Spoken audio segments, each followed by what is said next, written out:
มพงនឹងព្រមចារីខ្លះចិត្តយ៉ាងទីបី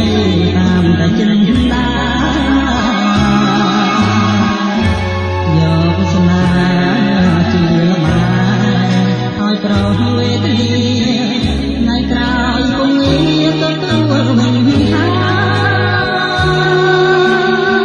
ធ្វើបុណ្យនឹងទុកព្រោះអស់និស័យមានបាបជួយស្រីអប្រេរិស្ញា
នំណាងកា